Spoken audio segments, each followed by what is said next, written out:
ini kita coba tentang Asmaul Husna, yaitu tentang Al-Fattah. A'udzubillahi minasyaitonirrajim. Bismillahirrahmanirrahim.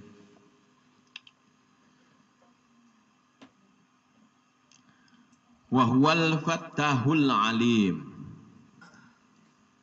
Dan dialah zat Allah yang maha pemberi, maha pembuka, dan yang maha mengetahui. Ya.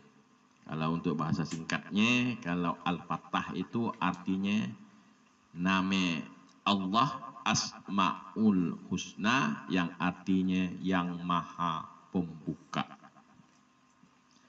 Untuk masuk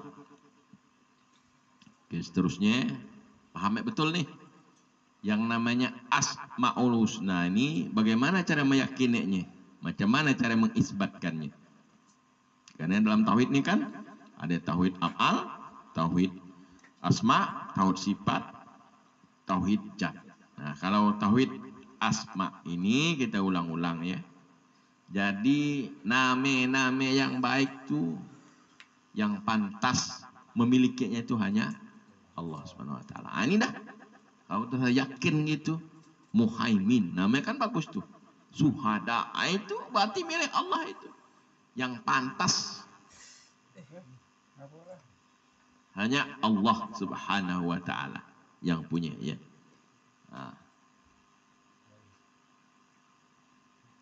Ada amalkan ilmu masalahnya. Ya, yaitu bagaimana Allah akan memberikan, ya. Karena kalau belum dibuka pintunya, walaupun ilmu Allahnya dah ada, tidak akan bisa sampai-sampai. Nah, kan? Jadi Allah ni zat yang maha pembuka pintu. Nah, kita sebagai hamba, ingat, hanya 3 hal yang bisa kita amalkan, amaliyahkan. Kalau lebih daripada itu, berarti kita akan mengintervensi Allah Subhanahu wa taala. Berarti bukan sifat kehambaan. Yang pertama adalah tentunya kita ingat tadi, berzikir.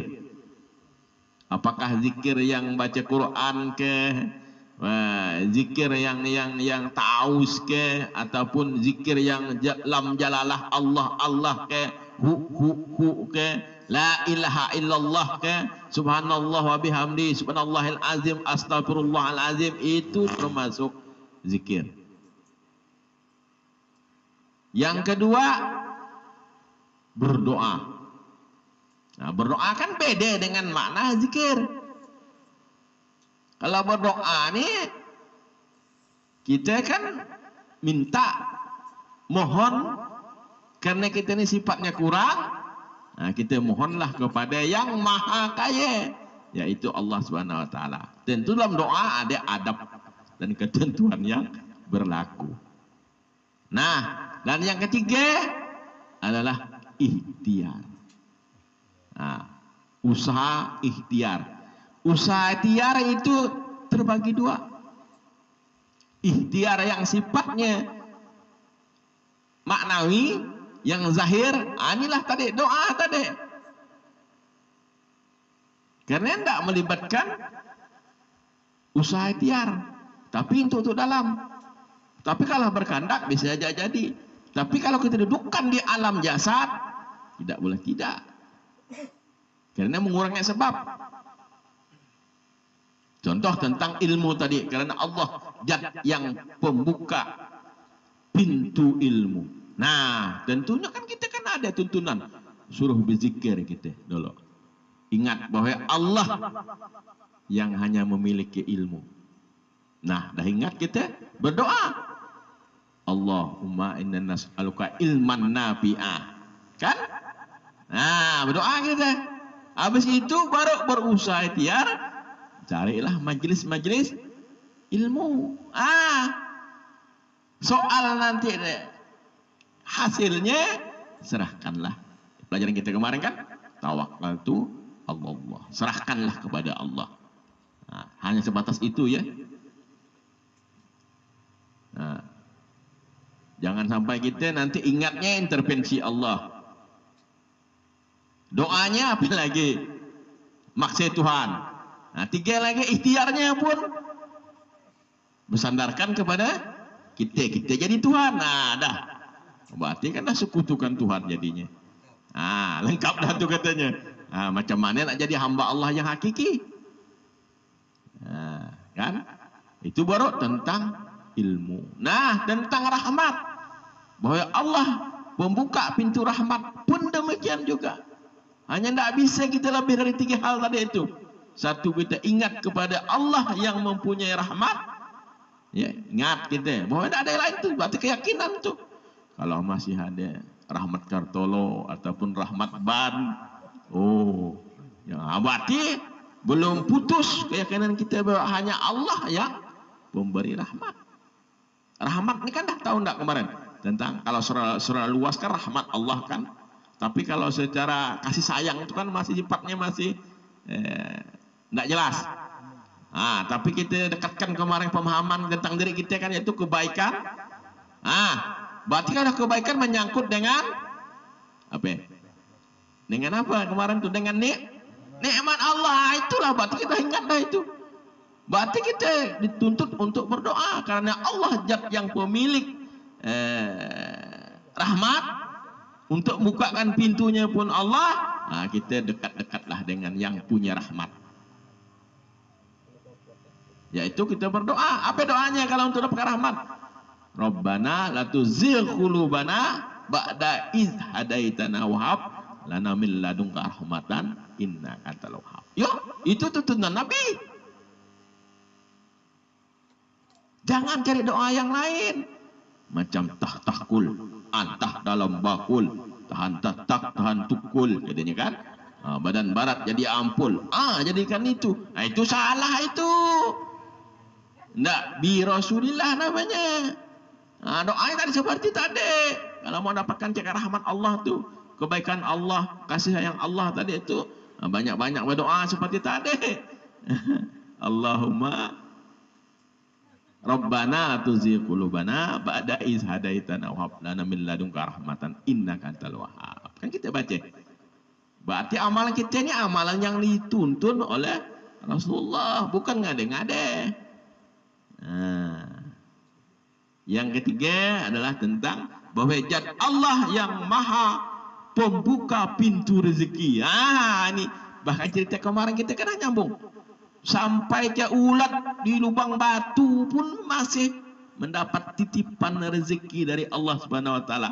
Karena Allah sendiri yang menciptakan jalannya, menciptakan rezekinya, menciptakan siapa yang akan mendapatkannya itu Allah. Nah, mun kita bagaimana menyikapinya? Karena Allah zat yang maha pembuka pintu rezeki. Karena bagaimana gini? Rezeki itu kalau halal belum thayyib tu belum tentu halal tu thayyib. Tahu thayyib ke? Bukan nama orang thayyib ya. Baik. Tapi kalau udah baik rezeki tu pasti dia halal. Nah, contohnya begini.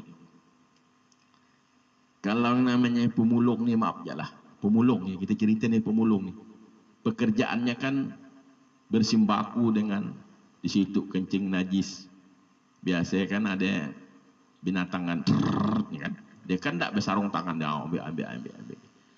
Tapi kalau rezekinya tuh halal, tapi belum baik karena masih bercampur dengan itu yang dikatakan halal dan baik ini prosesnya pun mulia. Paham kan? Mun dagang, ini dagang lah nih, maaf nih ya. Kalau dalam dagang, bawa dacing, kita sugang dengan batu sedikit. Kan? Walaupun dagang itu pekerjaan yang mulia. Tapi caranya, nggak kali orang katanya, dah paham dah dia. Halal dagang itu. Tapi belum tentu baik karena proses tadi itu. Tapi kalau prosesnya mulia tentu baik. Kalau udah baik tentulah dia halal. Itu yang kita harapkan. untuk mendapatkan yang itu, kalau bahasa kitab itu, maka dekatilah betul-betul yang punya rezeki. Jangan sebabnya kita dekat baca selawat 1000 kali, ini nak naik haji ni katanya. Itu sebabnya, jangan dekat itu.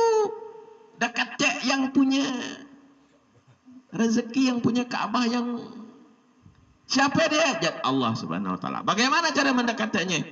Tentulah kita mendekat dengan takarub. Paham takarub ni? Mendekatkan diri kepada Allah. Dengan 3 hal tadi, tak usah lain-lain, tak usah panjang-panjang cerita, tak usah.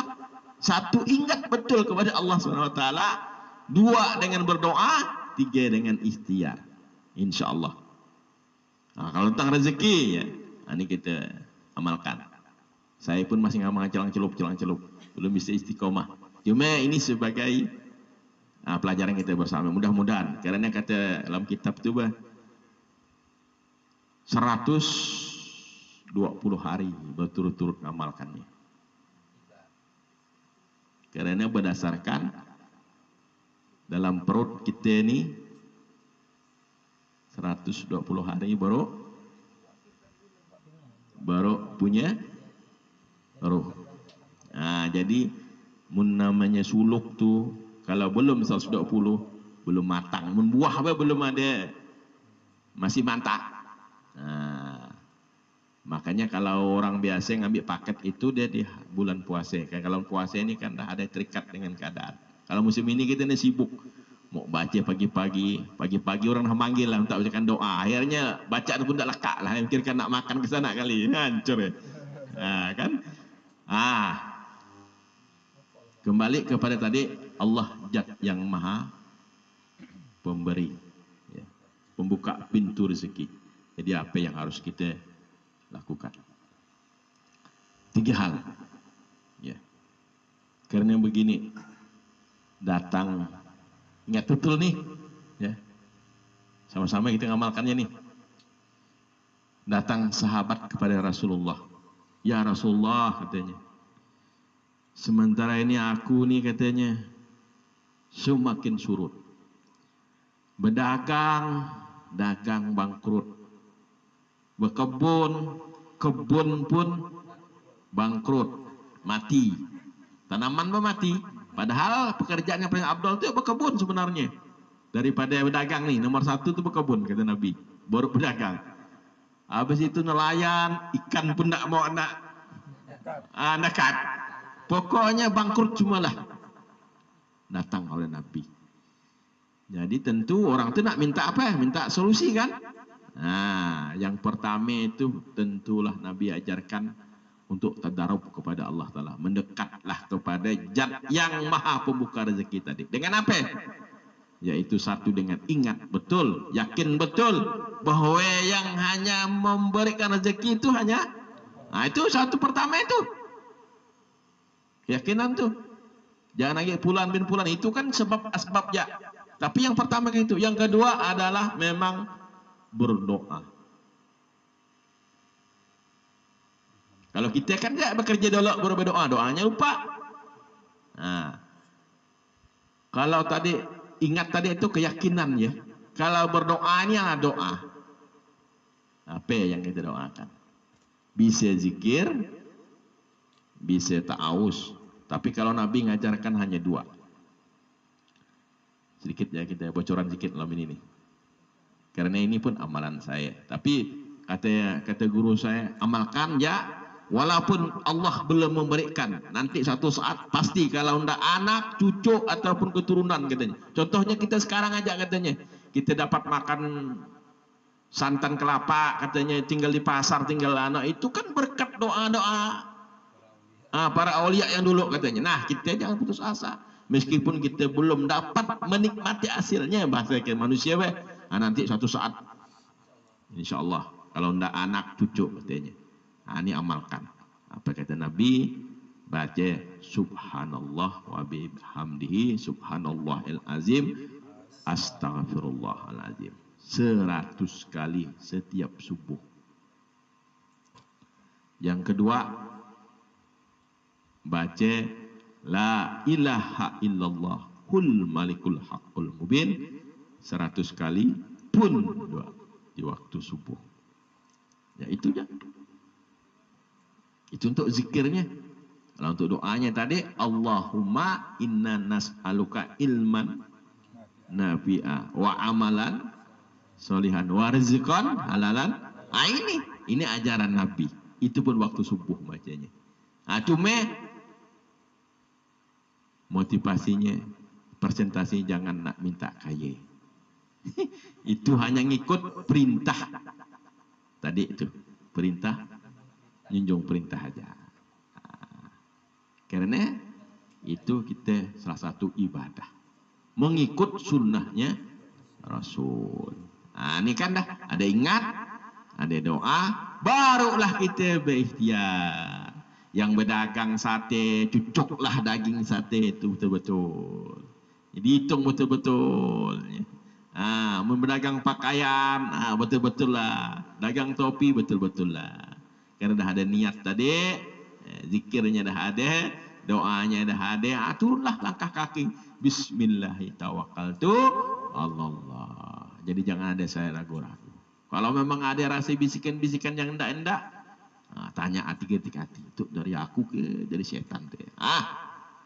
Mun katanya, katanya ada orang yang nyelakek kau tu aja kan. Bacakanlah doa taus, mun hilang dia berarti dari setan. Kita bacakanlah tadi qul a'udzu birabb.